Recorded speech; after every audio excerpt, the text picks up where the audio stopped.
আপনি আমাকে যে মিথ্যা অপবাদটা দিয়েছেন এটা মাফ হবে না যতক্ষণ না আমি মাফ করছি। অবশেষে আদনান ও তার দ্বিতীয় স্ত্রী সাবিকুন নাহারের সংসার জীবনের ইতি টানল। জানা গেছে পারিবারিকভাবে তাদের উভয়ের সম্মতিতে তালাক কার্যকর করা হয়। ইসলামিক বক্তা আবু তহা মুহাম্মদ আদনানের বিরুদ্ধে তার স্ত্রী সাবিকুন নাহার এক বিমানবালার সঙ্গে আবু তহা আদনানের পরকীয়ার অভিযোগ উত্থাপন করেন।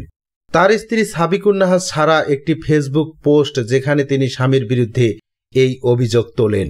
সাবিকুন নাহার তার পোস্টে দাবি করেন আবু তহা তার পুরানো বান্ধবী, যিনি বর্তমানে একজন বিমানবালা, তার সঙ্গে ঘনিষ্ঠ সম্পর্ক বজায় রাখছেন। পোস্টে তিনি লিখেছেন, আমার স্বামী একজন ধর্মীয় বক্তা, অথচ তার ব্যক্তিগত জীবন অন্ধকারে ঢাকা। তবে কিছুক্ষণ পরেই সেই পোস্টটি তার ফেসবুক পেজ থেকে মুছে ফেলা হয়। বিষয়টি সামাজিক যোগাযোগ মাধ্যমে ছড়িয়ে পড়লে নেটিজেনদের মধ্যে ব্যাপক আলোচনা শুরু হয়। এ নিয়ে প্রতিক্রিয়া জানিয়ে নিজের ফেসবুক পেজে একটি পোস্ট দেন আবু তহা আদনান, যেখানে তিনি লিখেন, আজ ভোরে আমার ব্যক্তিগত মোবাইল ফোনটি বাসা থেকে চুরি হয়ে গেছে। কেউ যদি আমার নাম বা নম্বর ব্যবহার করে বিভ্রান্তিকর বার্তা বা পোস্ট দেয়, দয়া করে তাতে বিশ্বাস করবেন না।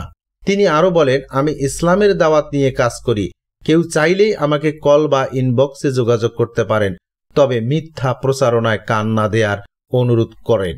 ঘটনার কয়েক ঘন্টা পরেই স্ত্রী সাবিকুন নাহার ছাড়া আরেকটি পোস্ট দিয়ে পূর্বের অভিযোগ প্রত্যাহার ও ক্ষমা চান।